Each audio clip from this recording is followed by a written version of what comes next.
মৌলভীবাজার জেলা বিএনপির নবগঠিত আহ্বায়ক কমিটির প্রথম সভা অনুষ্ঠিত হয়েছে। শুক্রবার বিকেলে রেস্ট ইন হোটেল কনফারেন্স হলরুমে সভায় প্রধান অতিথি বিএনপির ভারপ্রাপ্ত চেয়ারম্যান তারেক রহমানের পক্ষ থেকে উপস্থিত আহ্বায়ক কমিটির সবাইকে অভিনন্দন ও শুভেচ্ছা জানান। প্রধান অতিথি বলেন, আজ থেকে মৌলভীবাজার জেলার সকল উপজেলা বিএনপি ও পৌর বিএনপির কমিটি বিলুপ্ত করা হয়।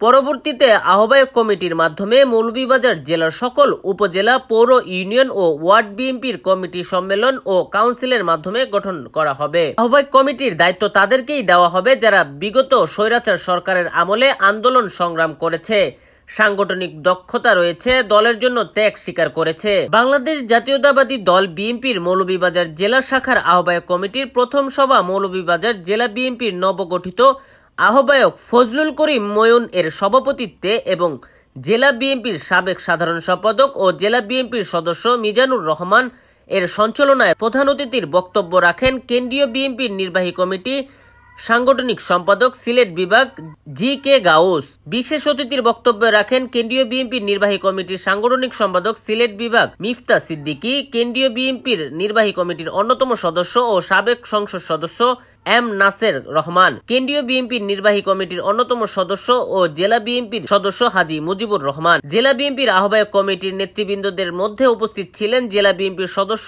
ও সদর থানা বিএনপির সভাপতি মুয়াজ্জেম হোসেন মাতুক।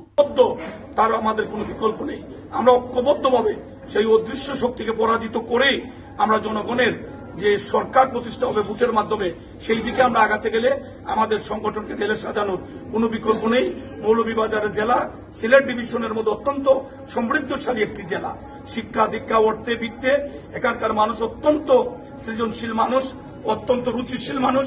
আমি বিশ্বাস করি দেশনায়ক তারেক রহমান সাহেবের আহ্বানে সাড়া দিয়ে তারা অতীতে যেভাবে ত্যাগ স্বীকার করেছেন, সেই ত্যাগের মহিমায় উদ্ভাসিত হয়ে তারা আমাদেরকে নতুন একটি বিএনপি আমাদেরকে উপহার দিতে সহায়তা করবে। আর এক পেশে কোনো কমিটি আমরা দেব না, যারা সবাইকে রেখেই আমরা পূর্ণাঙ্গ আহ্বায়ক কমিটিটা আমরা নির্বাচিত করি। এ ব্যাপারে আমরা বদ্ধপরিকর। এটা তারেক রহমান সাহেবের নির্দেশ। এই নির্দেশ যত কঠিন এবং কঠোর হোক না কেন, আমরা ইনশাল্লাহ ওনার সময়ের মধ্যেই আমরা বাস্তবায়ন করব। পদে থাকার যেমন সুযোগ নেই, একাধিকভাবে ভোটার হওয়ারও কোনো সুযোগ নেই। সেই বিবেচনায় একজনের এক ভোট, সেই জন্যই আমাদের ইউনিট কমিটিগুলোতে আমাদের জেলা নেতৃবৃন্দ ভোটার হবেন এবং তারা ভোটাধিকার প্রয়োগ করবেন। সেই জন্য জেলার আহ্বায়ক কমিটি তারা ভোটদান থেকে বিরত থাকবে। আমরা আমাদের নতুন আহ্বায়ক কমিটি আমরা করব। আহ্বায়ক কমিটি করার পরে এই আহ্বায়ক কমিটি থানায়, উপজেলায় ইউনিয়ন কমিটি করব, পৌরসভায় ওয়ার্ড কমিটি করব। করার পরে এই আহ্বায়ক কমিটি নির্বাচনের মাধ্যমে তাদের পূর্ণাঙ্গ কমিটি তারা নির্বাচিত করবে।